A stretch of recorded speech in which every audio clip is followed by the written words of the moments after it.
This video is sponsored by Equestria Daily's National Pony YouTube Month. Sponsored by Telt as if I'm getting paid for this. Yes, but it might get you more subscribers, so do your best to impress him, you Dr. Wolf wannabe. I'm not a Dr. Wolf wannabe. Anyway, how am I supposed to impress him?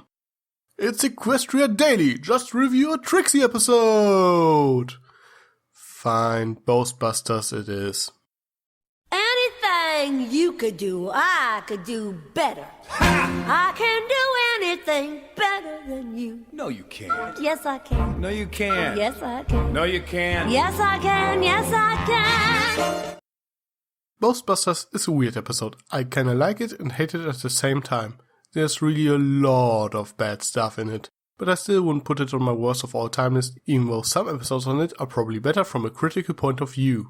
But where to begin? Okay, let's start with the obvious flaw of this episode. Why does it even exist? Let's take a look on the soap of this episode. Dear Princess Celestia, I have learned a very valuable lesson about friendship. I was so afraid of being thought of as a show-off that I was hiding a part of who I am. My friends helped me realize that it's okay to be proud of your talents, and there are times when it's appropriate to show them off, especially when you're standing up for your friends. Was it really necessary for Twilight to learn this lesson? It's okay to be proud of your talents and show them off as long as you don't boast about them. Yeah, in the beginning of this episode, Twilight was flattered by Spike's praise and proud of the fact that she managed to learn her 25th trick, but she already showed her humblest side at this point, showing that she would never boast about them. So if Twilight didn't need one thing, then it's a lesson in humility. Of course, the conflict of this episode is that Twilight doesn't want to come off as a show-off, but that's a completely forced conflict as her friend's dislike for Trixie is completely irrational. That's basically the problem everyone points out in this episode. Rarity, Applejack and Rainbow Dash act like complete jerks. Of course, Trixie is as boastful offstage, but they only see her on stage at the time, and of course she wants to impress her audience. And then there are the smears in the first line that complain about her show really loud. Yeah, I don't say that it's right what Trixie does to them, but they had it coming. Not helping is the fact that Mrs. Awesome as a Wannabe is there as well. Especially when you got me around being better than the rest of us. Magic's magic. Boo!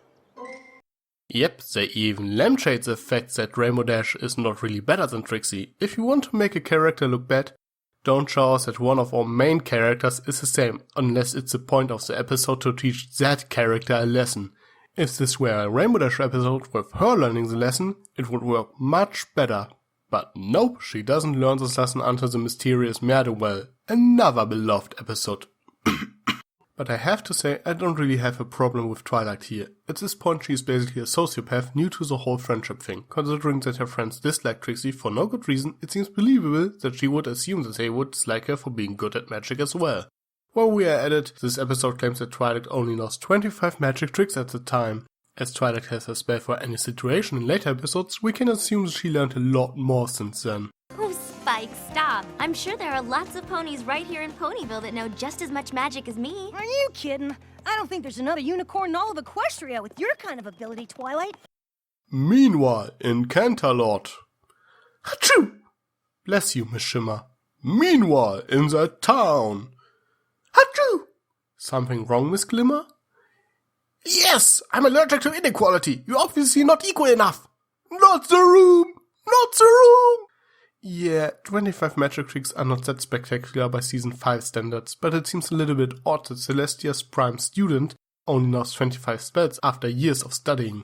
However, this is only a problem if we assume that Twilight practiced magic in that time. It seems to me like Twilight didn't really do so until she moved to Ponyville. She didn't showcase any of her more amazing spells until she already lived there for months, with the exception of teleportation.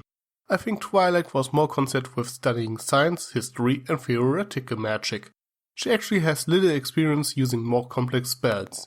She is still a natural and learns them rather easily, but that's why they tend to backfire, or why Starlight Glimmer was able to hold her own against her insecurity remark, as she studied combat spells for years.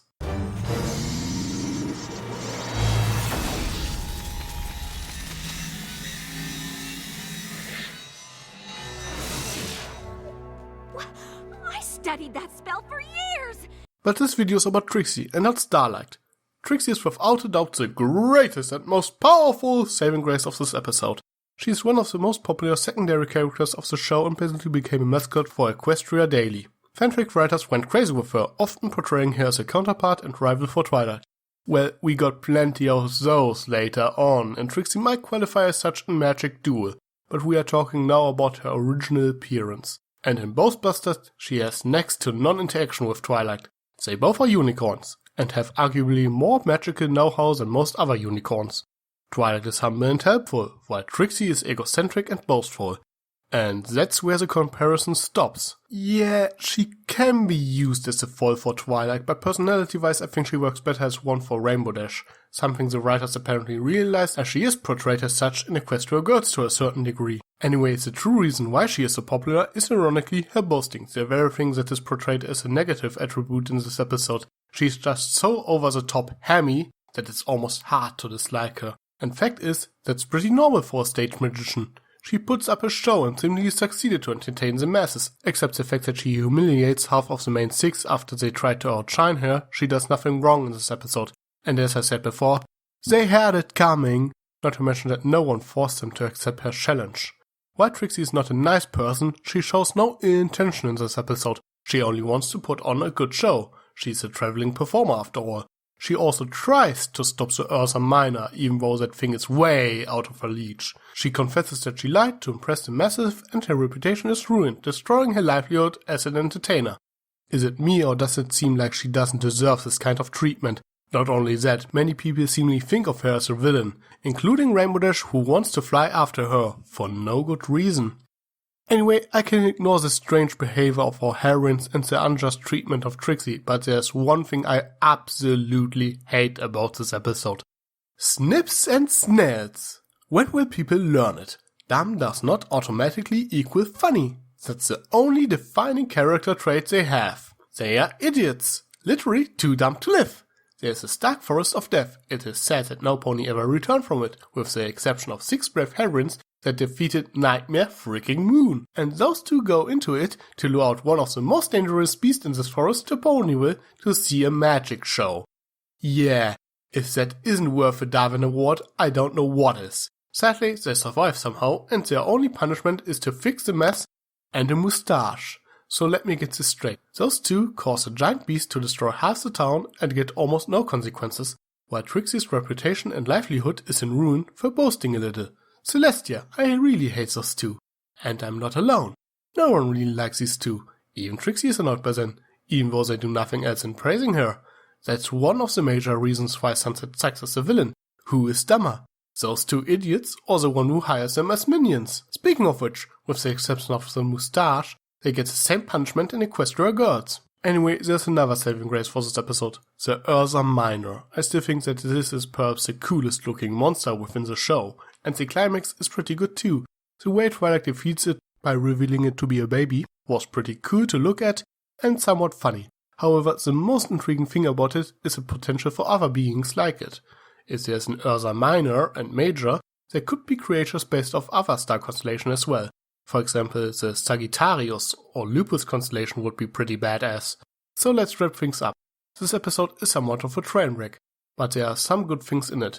Some jokes really work, and the Ursa Minor is a really cool monster. However, your overall enjoyment will depend on how much you like Trixie. As she is a favorite of mine, I really enjoy this episode. If you don't like Trixie, there's nothing in here for you. But I'm not exactly done with Trixie yet. I will review Magic Duel at the end of the month. So stay tuned. I am Tricky Fox. Thanks for watching. And if you don't mind, like, share and subscribe or check out my other videos.